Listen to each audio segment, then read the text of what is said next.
But here is the part almost no one talks about. When researchers took people who were not poor and placed them under the same cognitive conditions that poverty creates, those people started making the exact same decisions, the same impulsive choices, the same short-term thinking, the same inability to plan ahead. Not because they became different people, because their brains were operating under a constraint that changes how every human mind works. This is the story of what poverty actually does to the brain, and why the most common explanation for why poor people stay poor has the causation completely backwards. Let's start with a study that changed the field. In 2013, economist Sendhil Mullainathan at Harvard University and psychologist Eldar Shafir at Princeton published a book called Scarcity, based on years of research into what happens to the human mind when it does not have enough. Not enough money, not enough time, not enough food. Their central finding was as simple as it was devastating. Scarcity, of any kind, captures the brain. It commandeers attention. It forces the mind to focus intensely and automatically on the thing that is missing. And in doing so, it taxes the very cognitive resources needed to make good long-term decisions. They called this the bandwidth tax. Your brain has a limited amount of processing power.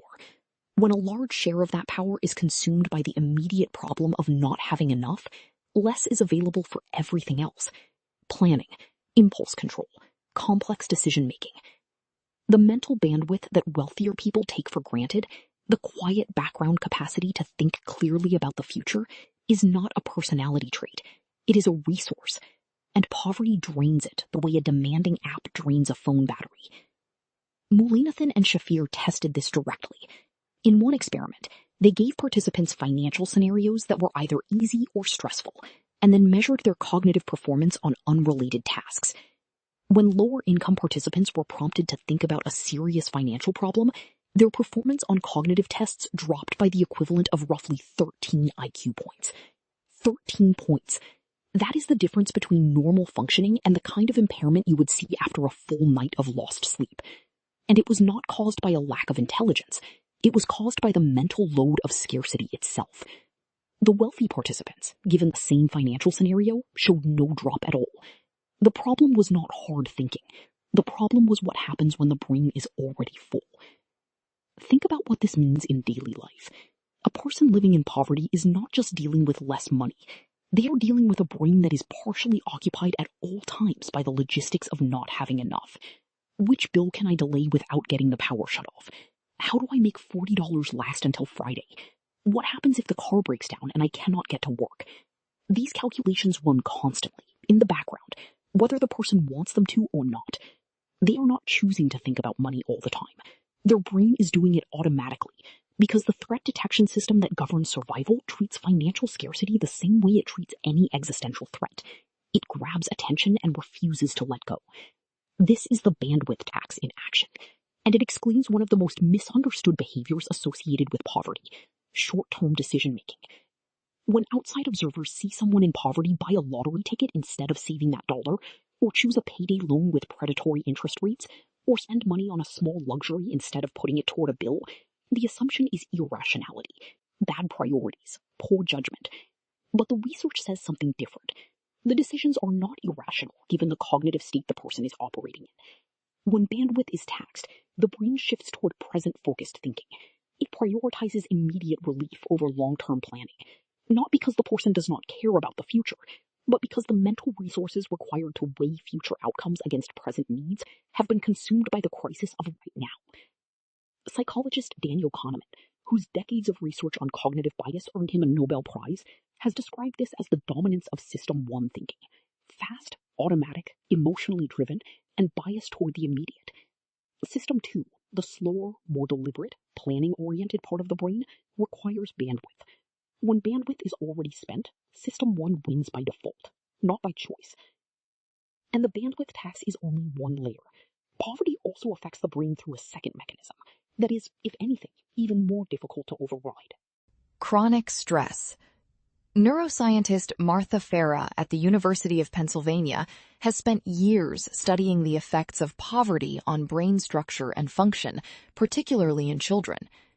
Her research, alongside a growing body of work from labs around the world, has shown that the chronic stress associated with poverty, the constant uncertainty, the exposure to environmental instability, the lack of safety nets, produces sustained elevated levels of cortisol, the body's primary stress hormone.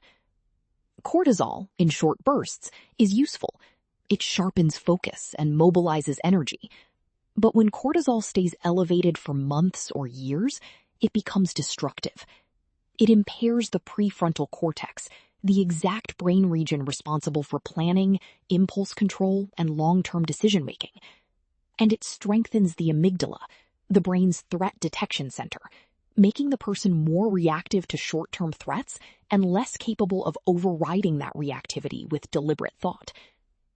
In other words, chronic poverty physically reshapes the brain toward exactly the kind of decision-making that outside observers interpret as a character flaw. The impulsivity is not the cause of the poverty. It is, in large part, a consequence of it. Farah's research on children growing up in poverty found measurable differences in brain structure, particularly in the prefrontal cortex and in areas associated with language and memory. These differences were not genetic. They were environmental. When children from low-income families were placed in more stable, resource-rich environments, the differences began to close. The brain was responding to the conditions it was in, not expressing some fixed trait it was born with. This brings us to something that researchers call the scarcity trap, and it is the mechanism that makes poverty self-reinforcing even when the person inside it is doing everything they can. When you do not have enough, you borrow. You borrow money, you borrow time, you borrow against your future self. And borrowing under scarcity almost always comes at a higher cost. Payday loans charge rates that would be unthinkable to someone with access to normal credit. Late fees compound. A missed bill becomes a collection account, which becomes a lower credit score, which becomes higher interest on everything. Each act of borrowing from the future to survive the present makes the future more expensive, which makes the next round of scarcity worse, which taxes more bandwidth, which produces more short-term decisions, which deepens the trap. This is not a metaphor. It is a measurable feedback loop, and it operates on the same principle as compound interest, except in reverse. Compound interest builds wealth for those who have margin. Compound scarcity drains it from those who do not. And here is the part that is hardest for people outside the trap to understand. The decisions being made inside the trap are often locally rational. Paying the minimum on one bill to avoid disconnection. Taking the payday loan because the alternative is losing transportation to work. Buying the small treat because the cognitive load is unbearable and a moment of relief is the only way to keep going. These are not failures of character. They are rational responses to an impossible set of constraints, made by a brain that is running at reduced capacity because of those same constraints. So why does the character explanation persist? Psychologist Matthew Desmond, whose research on poverty and eviction in America earned him a Pulitzer Prize, has written extensively about how the belief in personal responsibility functions as a shield. If poverty is caused by bad decisions, then the system does not need fixing.